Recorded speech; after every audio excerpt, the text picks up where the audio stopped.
With a lot of reprints on the way, there are a lot of cards that people should be paying attention to on this episode of Cards to Watch.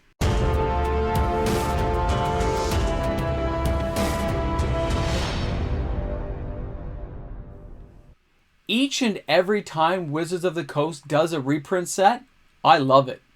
Welcome back, everyone. MTG Moxman here. Thanks for hanging out with me on the channel.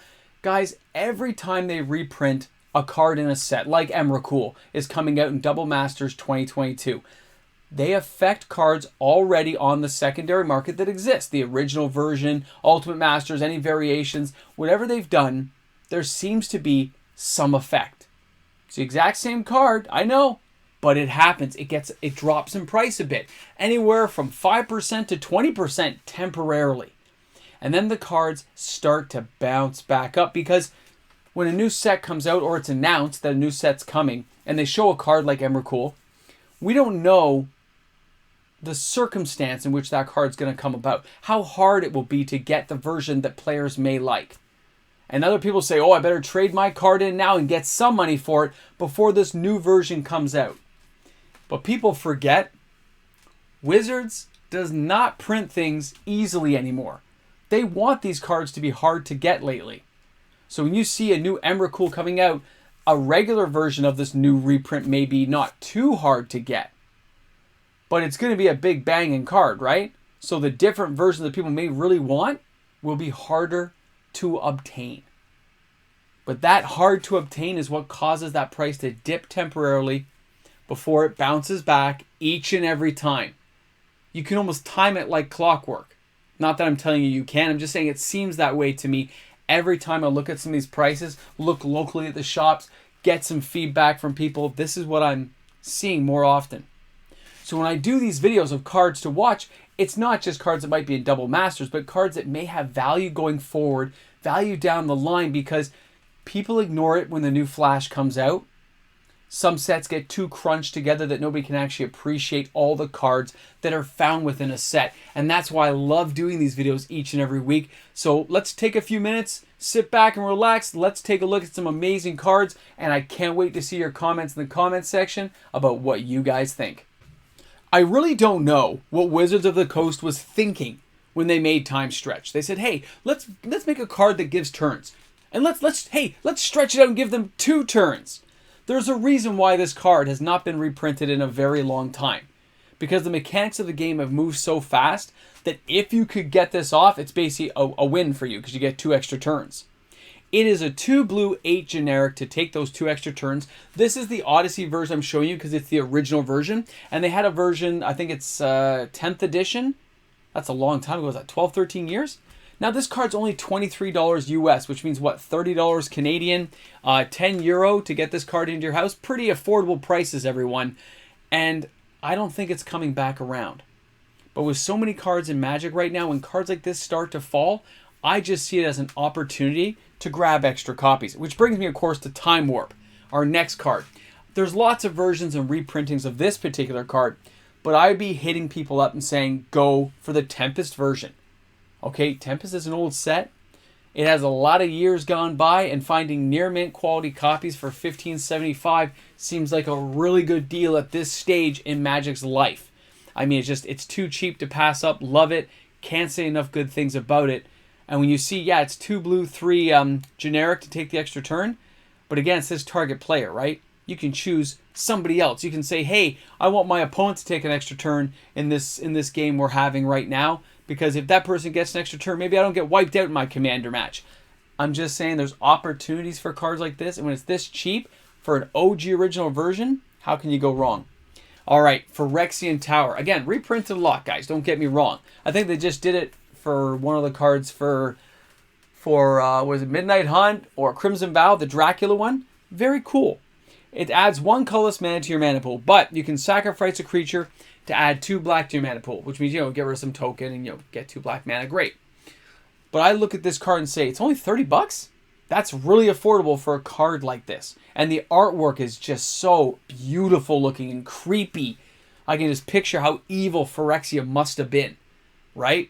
And if you look at that bottom part where it says living metal encased in dying flesh, that's put that imagery in your head and you'll kind of, think crazy things. Makes me think a little bit of Hellraiser back in the day. I know, I'm old. Can't help myself. So, good card and at a reasonable price. Now, our next one, Arcbound Ravager. I remember my friend building an artifact deck and just destroying me with this card. But it's because it can sacrifice an artifact to put a +1/+1 counter on the Arcbound Ravager, and it has modular 1. That's great. It's 2, and it comes in as a 1/1 with modular, but that's not my point. Think of all the treasure tokens and clues and all the other things we've got out there. Why is this so cheap? I mean, the original foil is only $89. This card's $16.10 for original dark steel copy of this card. I mean, this is crazy stuff. It's really affordable.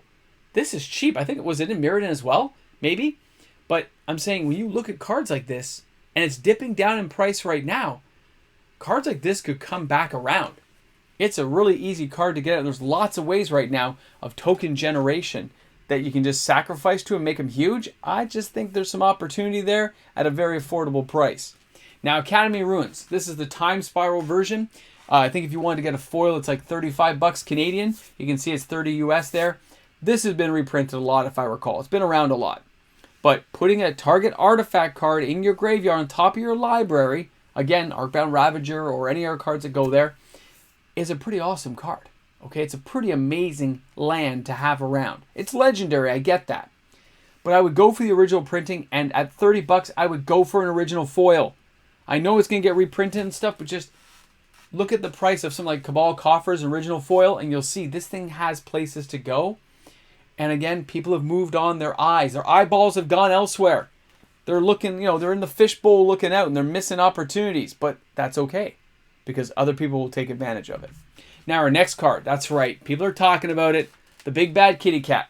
The Displacer Kitten, which is adorable. Now, it has Avoidance, which I get. People can do some funky stuff with. This card's going to fall. Okay? Like Ledger Shredder, it's going to come down. Eyeballs will move on. Things will fall. You just got to wait. Don't buy into the hype. Take your time. Wait for this. You don't have to have it right away. It's a rare. It's not the rare. It's just a rare card.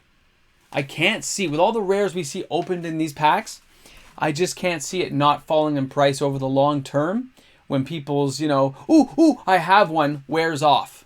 Okay, when that wears off and people start trading them into stores to get their credit, and then the stores have too many that they don't want them and they mark them on sale and stuff, they're going to come down. So don't stress about this card. I like it. I think it's great.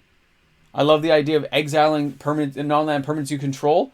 Right? Every time you cast a spell, you can keep so many little mini spells available to make sure you can always bounce your things out. It's very cool. I'm just saying it's going to fall in price.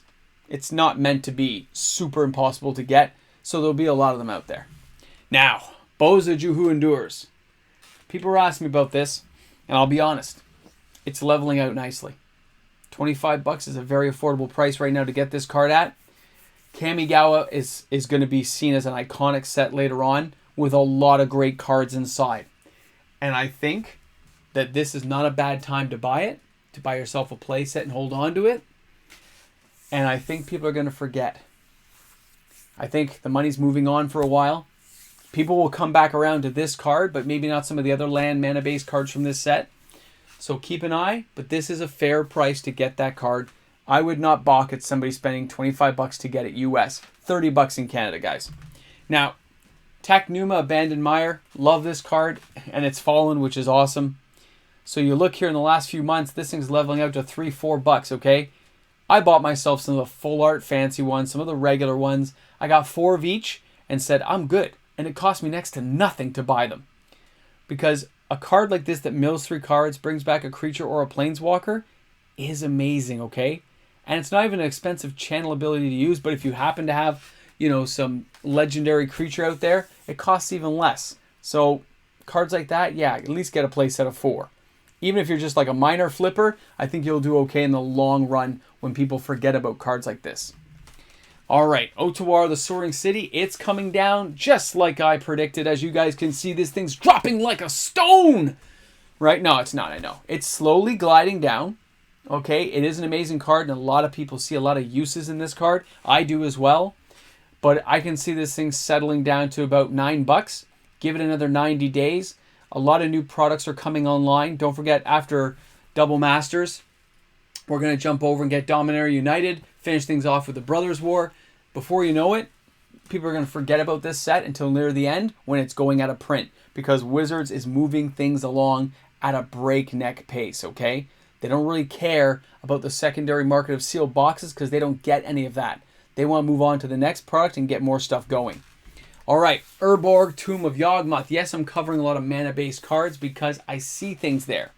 Now, in this one, I'm showing you the Planar Chaos, the first printing. Pay attention to that foil. I showed you the foil earlier on for Academy Ruins from Time Spiral. Look at this foil and just understand where things can go. Doesn't mean it's going to, but it could go there. I look at this card and see it's kind of bumped up a little bit in price. Even though, again, it's had quite a few reprintings, it's still gaining value, okay? Slowly, over time, slowly bumping along. It will go up and down, but this thing looks more like the step ladder we talk about when investing. You see it go up and up and up, down, up and up and down, and up, and it kind of catches itself back up. This card may not ever attain massive heights, but it's always going to have a certain value. And when you see the original OG printing, you can get a good copy of it. Near mint, go for that bad boy, because I think that's where we're going to see value later on. Cabal Coffers, Torment. No, I'm not trying to torment you guys, but this card again, an original printing for 25 bucks, when the new version for Modern Horizons 2 is 26 bucks, that's messed up. The original. I can't believe it cost that little. The original foil. I know it can be reprinted, guys. These aren't reserve list cards. But there's something about that original artwork, the look, the feel of what they're showing you there, that you go, yeah, I get it. And I like the new fancy versions as well. They're beautiful. But I just feel when people want to bling their decks out later, they go for the original. Because there's just so many different versions now. You know, everyone finds their own place for the cards they love. Our next card, of course, Kozilek. Look how this thing's leveling out in the last year and a bit. I remember some people in some emails asking me, you know, is this thing going to go back up? No. It's going to kind of actually bounce down a little bit further when Double Masters hits, and then it'll slowly climb back up over the next year to where it previously was. This is an original printing, guys. It's going to cost you a few bucks, but there are ways of saving. You can get for the moderately played, slightly played. You can look for some trade-in. I'm just saying when you look at these cards, they will fall in price right after new cards hit the market. So, you know, keep an eye on that stuff. And then, of course, our last card today is Emrakul. When you're looking at this bad boy comedy, remember, he's not even commander playable now, but he still has a lot of fun factor for people who remember how devastating the Eldrazi are in the world of Magic the Gathering, and just that awe-inspiring feel you got when one hit the board. You're like, oh, by the way, I'm like protection, I can't be countered, and I take an extra turn, and there's really not much you can do about it. That's kind of a scary thing. And he is dipping down in price right now. An original OG version is only 49 bucks because of the formats he can be played in. So when you look at cards like that and you realize he can only be played in certain formats, keep that in mind. Kitchen table Magic, playing with your friends, of course, go for it.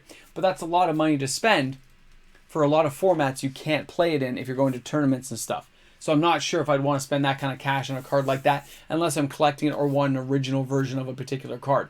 So I hope you guys enjoyed the video today, had a good time. I had a blast sharing it all with you. And of course, can't wait to see the comments in the comment section. Have fun wherever you are in the world of Magic, and I'll check you guys out tomorrow.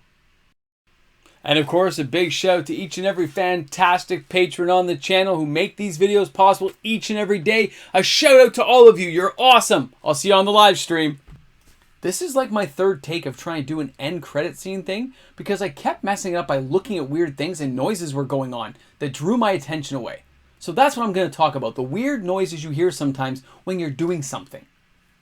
I don't know. It just kept happening. You guys have some popcorn today? Because I had the craziest urge for popcorn. I couldn't let myself go. You're the special people. You made some popcorn. You made it to the end of the video and you shared with some friends. And then you did the right thing by helping clean up. That's what good friends do. Guys, have an awesome day today. Thanks for hanging out with me on the channel. That's why you're the special people, because you make it to the end. And if you made it this far at the end of the video, you can put popcorn. That's right, popcorn in the comments section. Have an awesome day, guys. I can't wait to see you guys in the live stream.